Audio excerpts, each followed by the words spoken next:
आतंक ओम प्रकाश। अब ये बताइए कि इतने लोग ये जो आ गए हैं समाजवादी पार्टी में, इनको संभालेंगे कैसे? ये तो विद्रोह होने लगा। देखिए बरेली विधायक ने इस्तीफा दे दिया, अभी एक सीट पे 2 विधायक खड़े हो गए हैं, तो ये कैसे, इसको कैसे निपटाएंगे?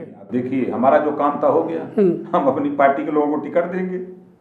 उनसे कह दिया हूं कि आओ, लेकिन टिकट की बात ना करो, 2-4 लोगों को लड़ा देंगे जो सीटियां खाली है, आओ लोग रहो, वहां बेइज्जती महसूस किए हो, अपमानित हुए हो, यहाँ सम्मान मिलेगा, इज्जत मिलेगा, 5 साल मजा लो सरकार का, इस नाते लोग आए हैं। टिकटें सबको थोड़ा चाहिए।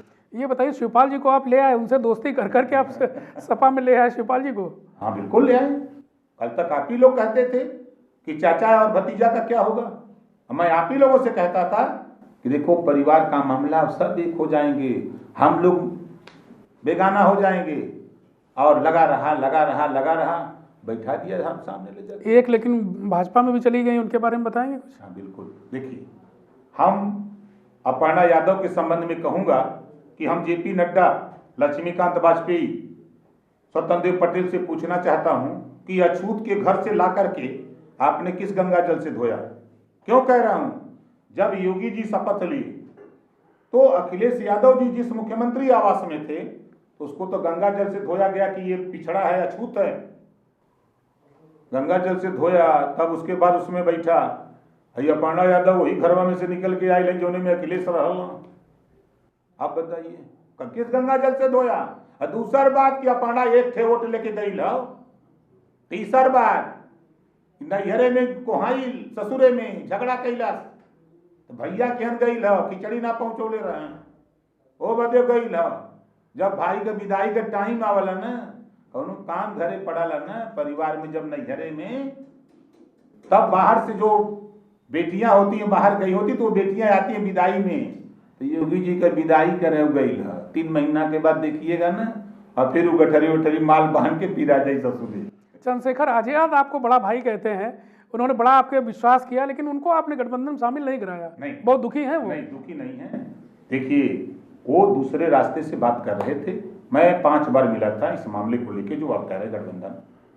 जब 5वीं बार उन्होंने कहा कि भैया आप परेशान ना हो, हमारी बात अखिलेश जी से हो रही है, हमने कहा ठीक है, हमारा मकसद है कि आप साथ रहो। फिर आज के हमको अंदाजा कि 7-8 दिन पहले फिर हमको मैसेज चंद्रशेखर भाई ने किया कि बात नहीं बनी, किसी तरह हमारा समझौता हो जाए। उनकी तो सीट तो बढ़ गई, उधर का जयंत के खाते में और सपा के खाते में सब सीटें बढ़ गई, अब क्या होगा?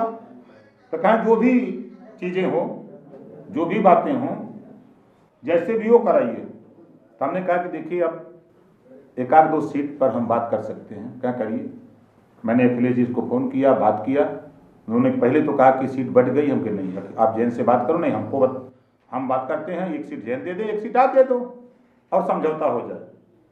कहीं और कुछ हमका एक MLC उनको बना देना और सरकार में शामिल हो जाएंगे, 2 उनके नेता लड़ जाएंगे और ये चुनाव नहीं लड़ेंगे, प्रचार करेंगे। बात पक्की हो गई। चंद्रशेखर भाई गए, बातचीत हुई, फोटो खिंचवाई, आप ही लोगों के टीवी पर चला भी कि चंद्रशेखर और भाई और अखिलेश जी का समझौता हो गया। फिर उसके बाद वो अपने पार्टी में कुछ साथियों को नहीं पसंद आया, तो ऐसे साथियों ने कहा कि नहीं हमको 2 सीट नहीं 5 सीट चाहिए। फिर हमको फ़ोन किए, हम कहे भैया माफ़ करना, 5 सीट हम नहीं दिला सकते क्योंकि उधर हमारा कुछ नहीं है, आप आओ पूर्वांचल में हम अपने कोटे की 2 सीट देंगे और हम अखिलेश जी से भी कहेंगे तुम्हारा 5 पूरा करेंगे, बात कर लो। तो उन लोगों ने कहा कि नहीं नहीं हमको उधर सीट चाहिए, इधर नहीं चाहिए। उनके हम असमर्थ। और आज भी कह रहा हूँ चंद्रशेखर जी हमारे साथ हैं, सरकार बनाएंगे, देखिएगा ना। योगी से वही लड़ रहे हैं, लेकिन आप लोग नहीं लड़ रहे हैं गोरखपुर में? नहीं बिल्कुल भाई लड़ रहा है, भाई के साथ हम हैं। क्या समर्थन देगी आपकी पार्टी? बिल्कुल भाई के साथ हैं। प्रत्याशी खड़ा करेगी समाजवादी पार्टी इनके खिलाफ? भाई बात करेगा तो हम उससे बात करेंगे, क्या चाहते हो बात करके, जैसा कहेगा वैसा करेंगे। अब ये बताइए कि ओवैसी को आपने क्यों धोखा दिया? कांग्रेस पार्टी ने, पूरे देश की जनता कांग्रेस के साथ थी, तो कांग्रेस ने तमाम लोगों को धोखा दिया कि नहीं दिया? तो आपने धोखा देना कांग्रेस से सीखा? मेरे तात्पर्य समझ लीजिए, धोखा दिया ना, हमने धोखा नहीं दिया। हम, आपको शायद याद होगा कि मैं, शिवपाल जी, चंद्रशेखर भाई और ओवैसी जी, हम चारों लोग शिवपाल जी के आवास पे बैठे और आवास पे बैठ करके तय हुआ कि हम लोग सब लोग समाजवादी पार्टी से समझौता किया जाए, तेहुआ की बात कौन करेगा? तेहुआ की शिवपाल जी को जिम्मेदारी दी जाए, उनके चाचा हैं। तो 10 तारीख का दिन पड़ा कि 10 तारीख तक आप बात करके हमको बताइए। 10 तारीख तक उनकी बात नहीं हो पाई। तो फिर 3 दिन बाद मैं शिवपाल जी के यहाँ फिर गया। हमने कहा अब क्या होगा? कहा कि आप बात करो। हम कहे देखिए, हम जाते हैं तो ऑन स्पॉट फैसला लेते हैं, हम जाएंगे तो बतियाएंगे तो उधर रह जाएंगे। तो कहा चलो पहले तुम उसी में, तो हम उसके बाद तो फिर बताएंगे। मैं चला गया, बात किया। हमारी चूंकि बात पहले से हो ही रही थी, मैं गया और बात पक्की हो गई। फिर हमने कहा कि चाचा जी हैं, ये सब हैं। कहा सब ठीक होगा, सबसे बात होगी, कोई बात नहीं है। फिर उसके बाद धीरे धीरे बात, चंद्रशेखर जी भी वहाँ बात करने चले ही गए, शिवपाल जी वहाँ गहाइए हैं। और ओवैसी जी को हमने समझाया, सबको हमने समझाया था कि देखो हम लोग 50 सीट 100 सीट की बात न करें। 403 सीट है, हम लोग 100 सीट लड़ करके एको न जीतें, इससे बढ़िया है कि 5-6 सीट लड़के 10 सीट लड़के हम 10 जीत लें, ये बेहतर है हमारे आपके लिए। तो आप लोग ये मन मिजाज बना करके कि सीट की डिमांड न रखो, ये मन बना के चलो कि हम लोगों को बिना शर्त समझ कौन सीट नहीं देंगे, अखिलेश तक भी साथ रहेंगे, ये मन बना के चलो और सीट मिलेगी।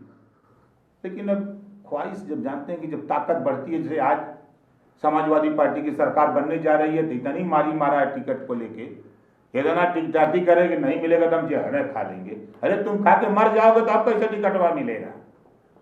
ये स्थिति है। तो इस नाते जो है मामला बिगड़ा है। आपका एक विशाल अनुभव है, क्या लगता है कि इस चुनाव में आपके गठबंधन की कितनी सीटें आने वाली हैं? पूर्ण बहुमत की सरकार बनने जा रही है। देखिए उसका कारण है, किसान परेशान है, व्यापारी परेशान है, छात्र परेशान है, नौजवान परेशान है, व्यापारी परेशान है, पत्रकार परेशान है। एक आदमी बताइए जो इनसे खुश हो? खुश वही है जो अपनी औरत की कमाई पर जी खा रहा है, जो अपने माँ बाप की कमाई पर जी खा रहा है, जो अपने भाई की कमाई पर जी खा रहा है, वही भारतीय जनता पार्टी के साथ है, वही अंधभक्त है। उसको ज्ञान नहीं है कि 400 रुपए से गैस सिलेंडर 1000 रुपया गया, 50 रुपया सरसों का तेल था बिकता, वो 200 पार चला गया। अरहर की दाल 55 रुपया से 125 चली गई, पेट्रोल 60 से 100 पार चला गया, डीजल 55 रुपए से 97 चला गया, 30 रुपए लीटर का दूध 60 रुपया हो गया, 1 रुपए की माचिस 5 रुपया हो गया। हर सामान, जो मोटरसाइकिल 55,000 की थी 90,000 की हो गई। ये उसको पता नहीं है। महंगाई की मार, बेरोजगारी की मार, आपके अन्ना पशु जो किसान परेशान है, उससे कुछ तो नहीं कर पाई योगी जी।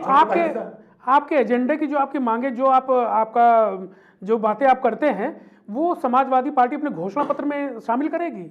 कल आपने देखा ना, प्रेस वार्ता करके अखिलेश जी ने कहा, जब मैं कहता था लोग मजाक समझते थे, अंदर बात हमारी फाइनल हो गई थी कि पुरानी पेंशन बहाल होगी। कल प्रेस वार्ता करके उन्होंने कहा ना, अगला दिन देखिए आएगा, बहाल होगा, काम कराऊंगा। अखिलेश जी प्रेस वार्ता करेंगे, 250 रुपया रिचार्ज पुलिस को दूंगा, सभी पुलिस वालों को जो अपने पैसे से रिचार्ज कराते हैं। बॉर्डर सीमा खत्म कराऊंगा, वर्दी का 500 से 1000 रुपया उनको सालाना दिलाऊंगा। उसके बाद जो उनको 300 साइकिल अलाउंस मिलता है, उसको 3000 मोटरसाइकिल अलाउंस दिलाऊंगा। अखिलेश से प्रेस वार्ता कराने जा रहा हूं। ऐसा ही थोड़ा हम बोलते हैं। और उत्तर प्रदेश में ओम प्रकाश राजभर का चुनाव चिन्ह छड़ी है, ये कानून का डंडा है, कानून का राज होगा। कोई भी गुंडा माफिया आंख नहीं दिखा सकता, अगर आंख दिखाएगा तो आंख निकलवा ली जाएगी। वो सरकार बनाने जा रहा हूं। लेकिन बीजेपी तो कहती है गुंडों की सरकार, ये लोग आते हैं तो गुंडागर्दी हो जाती है। हाँ, ये बदे कि गुंडा, उन्नाव में बेटी के साथ रेप होता है, बलात्कारी को बचाने योगी जी खड़े हो जाते हैं। सोनी चिन्मयानंद रेप करते हैं, बेटी के साथ रेप करते हैं, चिन्मयानंद को बचाने के लिए योगी खड़े हो जाते हैं। हाथरस की बेटी के साथ रेप होता है, 12 बजे पेट्रोल डाल के जला देते हैं, अपराधी को बचाने काम करते हैं।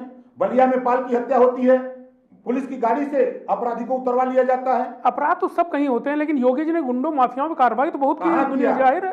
106 मुकदमे, 106 मुकदमे माफिया के ऊपर, 80 मुकदमे, 60 मुकदमे, 40 मुकदमे, 50 मुकदमे कार्रवाई उन्होंने किया। किसके ऊपर किया? जाति चीन के ब्राह्मण के खिलाफ विकास दुबे का इनकाउंटर होगा,